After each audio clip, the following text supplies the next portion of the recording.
रक्षा अनुसंधान एवं विकास संगठन यानी कि DRDO ने स्वदेशी तकनीक पर आधारित क्वांटम की डिस्ट्रीब्यूशन सिस्टम का सफल फील्ड ट्रायल पूरा कर लिया है। यह परीक्षण बेंगलुरु की टेक कंपनी तक्रबीत लैब्स के सहयोग से किया गया। इस तकनीक का उद्देश्य भारतीय सेना और रणनीतिक संचार नेटवर्क को पूरी तरह सुरक्षित बनाना है। रक्षा विशेषज्ञों के अनुसार यह सिस्टम भविष्य के क्वांटम कंप्यूटरों से होने वाले साइबर हमलों और डेटा चोरी जैसी चुनौतियों का भी प्रभावी समाधान साबित हो सकता है। स्वदेशी तकनीक से विकसित सैन्य संचार होगा सुरक्षित। आत्मनिर्भर भारत की उपलब्धि, मल्टी हॉप नेटवर्क का रास्ता।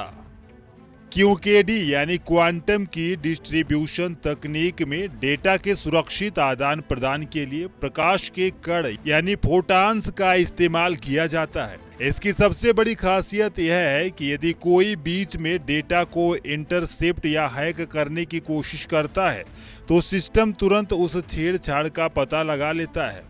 इससे गुप्त सूचनाओं की सुरक्षा कई गुना बढ़ जाती है और संवेदनशील सैन्य संचार को सुरक्षित बनाए रखना संभव होता है।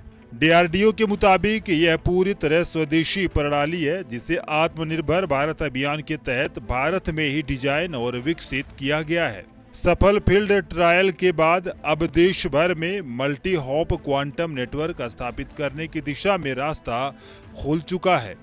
इससे रक्षा प्रतिष्ठानों, सामरिक ठिकानों और अन्य संवेदनशील संस्थानों के बीच अत्यधिक सुरक्षित संचार नेटवर्क तैयार किया जा सकेगा, जो भविष्य की साइबर चुनौतियों का सामना करने में सक्षम होगा।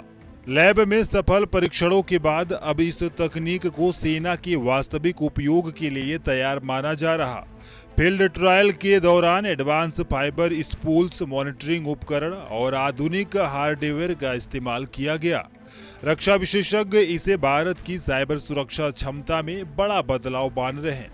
यह उपलब्धि न केवल सैन्य संचार को मजबूत करेगी बल्कि भविष्य में सुरक्षित सरकारी और रणनीतिक संचार नेटवर्क के विस्तार का भी आधार बनेगी।